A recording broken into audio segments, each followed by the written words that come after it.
welcome back to the next part of the Santa Maria build. In this video I will be putting on the rubbing strakes. You just saw that I put on the keel of the ship here and all the way down, then I used the ochre stain, walnut stain, to dye the strips I'm going to use. I'm going to use 4 sticks in total. Once that is done, you build up the framework by measuring the small pieces between the rubbing strakes, and then put a plank basically on top of those pieces, so you get those. And then we need to weather this side. I already did it on the other side, and I weathered the ship.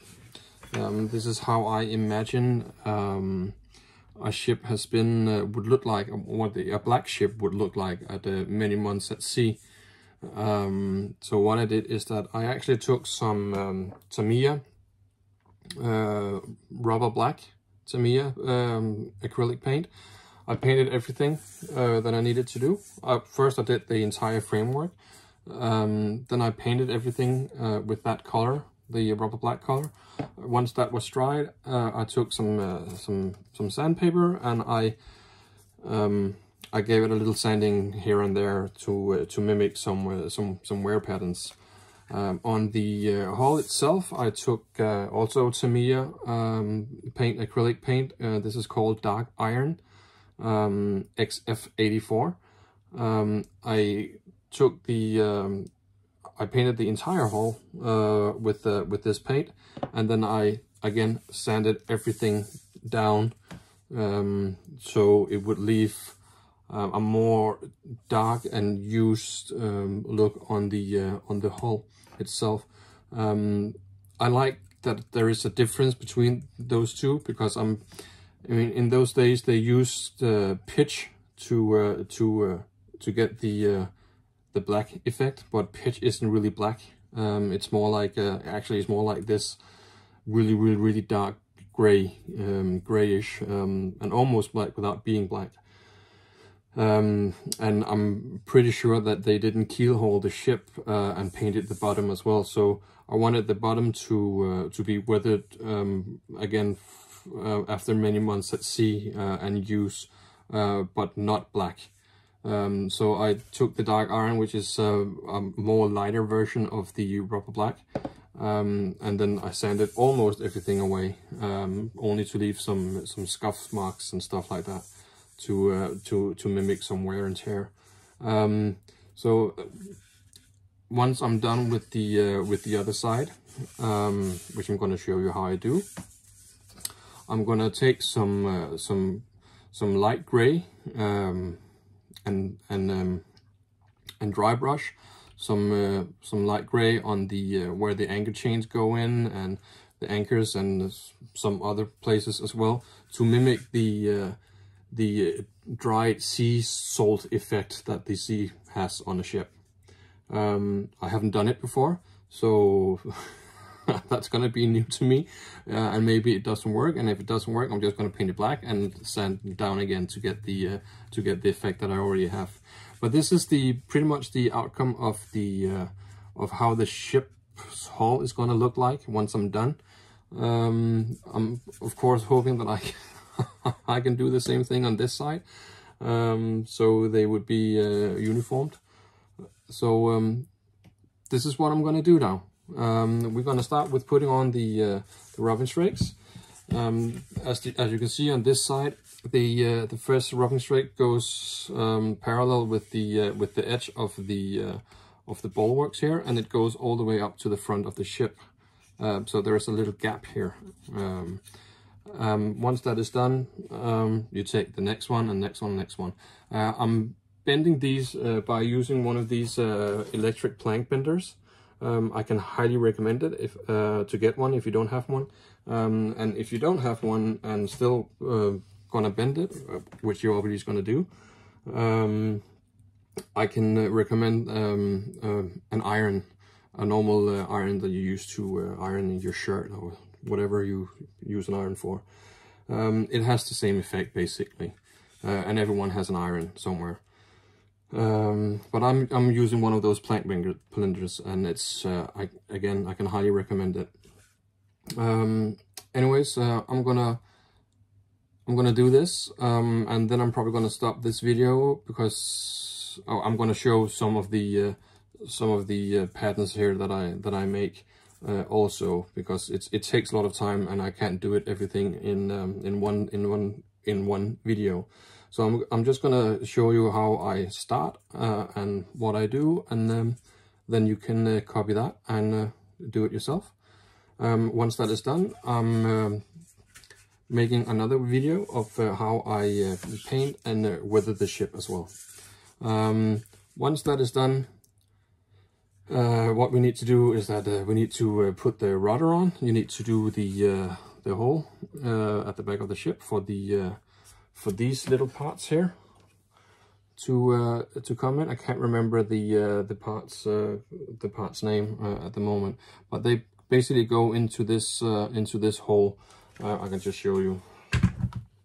The rudder is here. You need to, once you get it out, you need to sand it so it's nice and round. Yeah, and the same with these little things. You see that I did this compared to this. This is really square, and this is nice and round. So what they do is that they come around the rudder like so, and then it goes into this hole. I'm not done drilling the hole, and then you use the supplied rudder plates that you put around the hull and the rudder itself, and put that in place as well. And that's basically the rudder that you have there. This is why you need to do the hole at the back of the ship. But yeah, I think that we should just get cracking and getting that first plank or rubbing strake on. It doesn't take that much time to put the rubbing strakes on, but these squares here, that takes time because you need to measure between the rubbing strakes and get the correct distance between them. The instruction says that you need to get 1.5 centimeters between them. What I did is that I took a toothpick and then I measured it to 1.5, and I started with this one here actually, and then I put this one and this one. So once I put this one, I put this between, so it can go all the way up and down between the two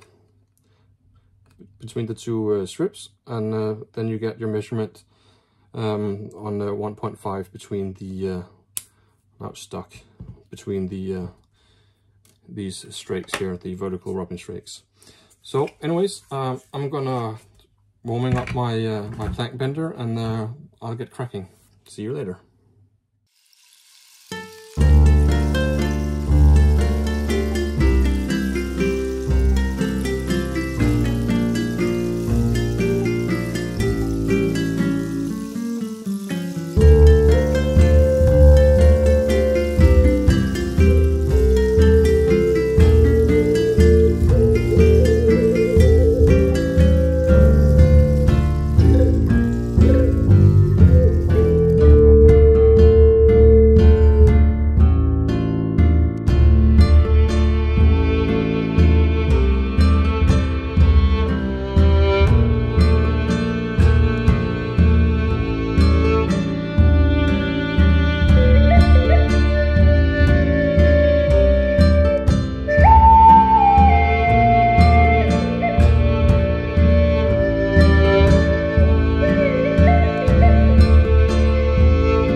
And welcome back again. These are the 3 robin strakes. I still need a 4th one. I just wanted to show you that the right above the keel that you need to glue to the back end of the ship, or the stern of the ship, you drill a 6mm hole.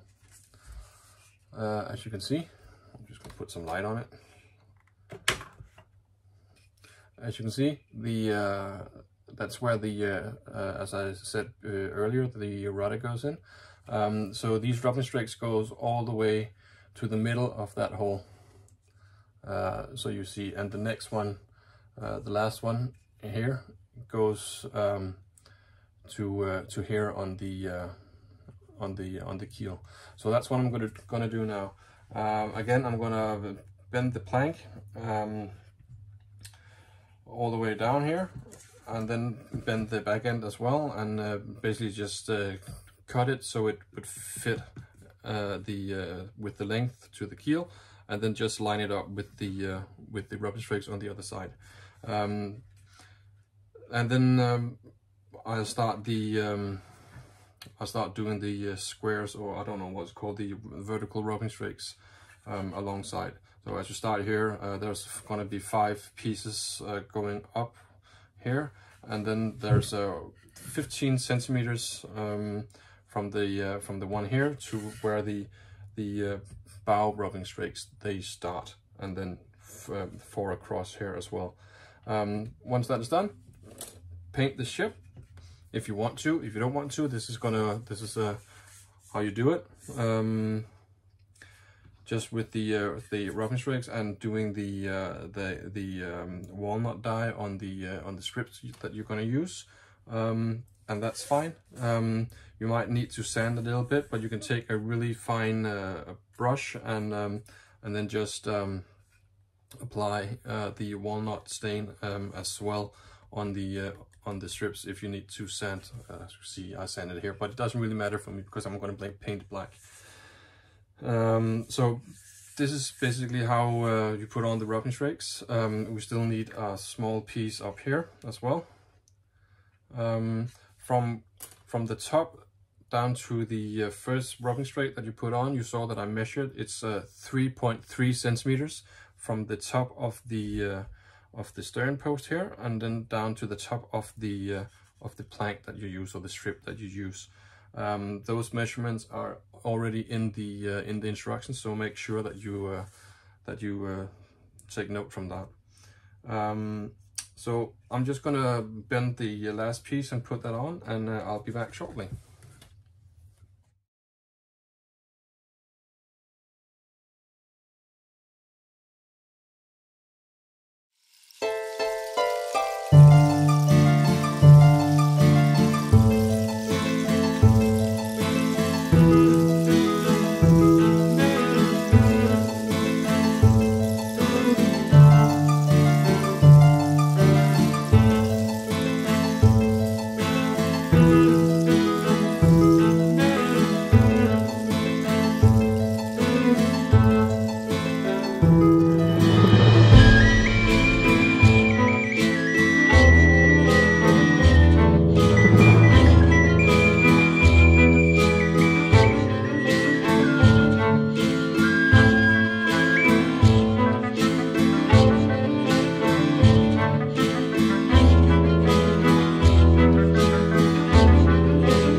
I did it, putting small pieces between the horizontal rubbing strakes, and then put the other piece on top of those pieces that you just put in. Obviously make sure that it's straight. What you need to do is that you need to go rubbing strake, 2 other rubbing strakes on this side and 2 on this side. And as I said, I cut a little piece of toothpick that is 1.5 centimeters, and I'm gonna put that up against here, and my next piece will be here, and that gives me the correct measurement from between the rubbing strakes. You can't see anything at all. I'm just going to try that again. The piece up here, 1.5 centimeters, all the way up and down, and that gives the correct measurement between the vertical rubbing strakes. And then another one here, and then here, and here. And that's basically what you do until you get the pattern here. You need to do 5 vertical rubbing strakes. This is the one that we just did on the other side. So 2 on each side of that one, and then measure 15 centimeters from that rubbing strake till this rubbing strake. This is where you start the next rubbing strakes on the bow part. And then basically you just do the same as you already did here, and that's you done. I just realized that I made a mistake, because I was actually, you're supposed to cut some small 5 or 2 millimeters extra strip that you put down on beneath the last rubbing strake. Horizontal rubbing strake, meaning that the outer part would actually go down beneath this rubbing strake. I didn't do that. This is what the instructions said that you're supposed to do. I messed up. I was in a hurry, and this is a clear example on why you don't need to be in a hurry, because you miss steps that tells you how the ship is going to look. But as you can see here, 2 millimeters small strips that you're going to put on the last horizontal rubbing strake, as you can see here as well. If you can see that just go beneath this rubbing strake here, and then the next part would go, I don't know if you can see it. You can see here the vertical rubbing strake that actually go down a little bit beneath the last horizontal rubbing strake. But alas, I'm not going to change it. What's done is done, but it's just a very good example on why you need to be very thorough with reading the instructions. I was too much in a hurry, so good example on that. So anyways, I'm gonna keep on tracking with the rubbing strakes here on this side. Then I can get to the painting part, which is going to be the next video. And then I think that we're gonna do the rudder as well. We need to put on some extra strips on the bow section here, on the top deck on the bow. We need to cover that up as well, and then there would be another one coming that goes all the way outside of that as well. You can't see anything, but like this, a piece here, and then another piece outside of that piece. So it's going to be like this. So we need to do that. So, but that's also for another video. I think the next video is probably going to be me weathering the ship. So I can show you how I do that. It doesn't need to be uniform. It doesn't need to be the exact same as the other side, because there might be some different wear and tear on the ships in the ocean. So it doesn't need to be uniformed. It just needs to have a little bit of weathering. So that's going to be for the next video. I don't know if there's enough time next time for the next video. I'm going to also do the part that I just spoke about up here on the bow section, and then we tackle the rudder. And once the rudder is done, we can get to the deck fittings. So we need to build up the bulwarks on the deck as well, and do the railing and stuff like that. And that's basically almost done. Then we start the rigging and the mast. Anyways, thank you for joining me this time. I hope that you will join me again the next time for the weather process. Thank you very much for watching, and see you next time. Cheers. Bye.